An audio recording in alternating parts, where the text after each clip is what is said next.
بسم الله الرحمن الرحيم.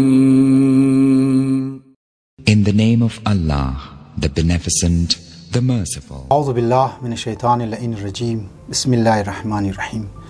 عزیزانی محترم، امروز افراد هر که توقنی ده استرس و ده استراب مبتلا هسته. باید توقنی که چرا انسان ها و چرا موها منیم استرس و یا از استراب پیدا میشه. چند نکات را در خدمت شما میخوایم بیان کنم، امیدوارم که مفید ثابت شده. اول چی که مو در زندگی از مو کدام عمده و اساسی تغییر نمایه، چینجینگ نمایه. زندگی از مو یکسان است.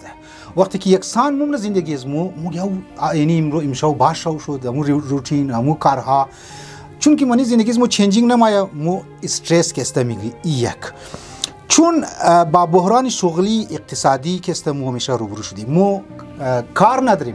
یعنی مثلا در پاکستان تو کنی نوکری نیست، مسائل اقتصادی زیاد شده. خب خود به خود مسائل اقتصادی نبودو هم انسان را استرس شکسته زیاد مونه.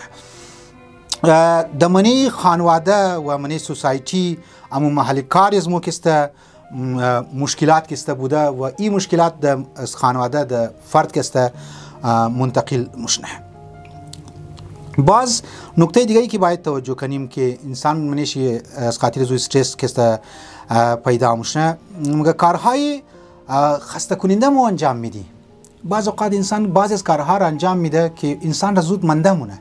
انسان ممکنه یکسان کارها را انجام بده. یگو صحیح منی از خود یگو فیلدی که شیره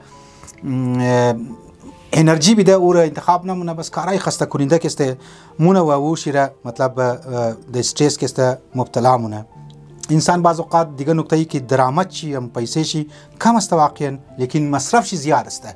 پیسه کم است زیاد خرج مونه، فضول خرج است. بعض یاد دیده که اگر 10,000 20,000 30,000 تنخواه داره، حدود 70,000 80,000 خرچه مونه، فضول جایا خرچه مونه. خود یزی آدم امو شروع که د استرس مبتلا نیست، لیکن امی که پیسه ش ختم شد بس د استرس که است مبتلا میشه.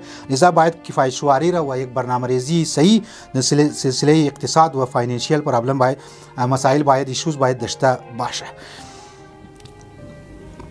و امیتر مو مشکلات انسان جسمی اگر داشته باشه، مشکلات جنسی یعنی سکس اگر داشته باشه، هم انسان را د استرس که است مبتلا مونه. بعضی نکته دیگه که انسان د استرس مبتلا میشه ویه که د تعلیم امکان داره شکست بخوره، فیل شونه. به هر حال بعضی فیل میشه. خود از این د استرس انسان مبتلا مونه که نباید د استرس مبتلا کنه. امی که ناکام شد دوباره باید سعی کوشش کنه و پیش کسته بوره.